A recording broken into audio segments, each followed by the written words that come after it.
BC వర్గాలకి ముఖ్యమంత్రి budget లో పెట్టారు. ఇవన్నీ కూడా కార్పొరేషన్ కి చెందిన పంపిస్తాం, తర్వాత మిగతా వాటికి కూడా ఇచ్చి అవన్నీ కూడా సక్రమంగా వెళ్ళడానికి మన పార్టీ వర్గాల ద్వారానే, మన పార్టీ సభ్యుల ద్వారానే ఆ కార్యక్రమాలను కూడా ముందుకెళ్తే మరి రాబోయే, ఎందుకంటే ఈ ఒక్కసారి గెలుపు కాదు, ఈ ఒక్కసారి మనం చూసాం 2014-19 అభివృద్ధి చేస్తే 19-24 వాళ్ళు మన నాశనం చేశారు.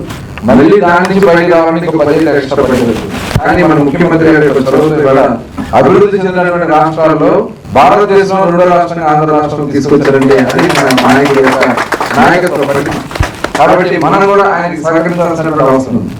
ఇవాళ పీపుల్ ప్రోగ్రామ్ ముఖ్యమంత్రి గారు తీసుకున్నాం, పేదరికం లేనటువంటి సమాజం చేయడానికి ప్రైవేట్ పబ్లిక్ పీపుల్ పార్ట్నర్షిప్. మీరు చూసిన వాళ్ళ మన నేషనల్ హైవేస్ ఉన్నాయి, అవన్నీ ఆ రోజున PPP మోడ్ అంటే ప్రైవేట్ పబ్లిక్ పార్ట్నర్షిప్. ప్రభుత్వం ప్రైవేట్ సంస్థ పార్ట్నర్షిప్ తో రోడ్లు వేసి ఆ రోడ్డుకి టోల్ ట్యాక్స్ వసూలు చేసుకుని వాళ్ళు చేసుకుంటే రోడ్లు హైవేలన్నీ కూడా అవుతుంది. అదే వల్ల ఇవాళ కేంద్రం కూడా సపోర్ట్ అవుతుంది, ప్రత్యేక రోడ్లు. ఇవాళ దాంతో పాటు పీపుల్ కూడా పబ్లిక్ కూడా చేస్తే పేదరికం లేని సమాజం నిర్మాణం చేయాలనేది ముఖ్యమంత్రి గారి ఆలోచన.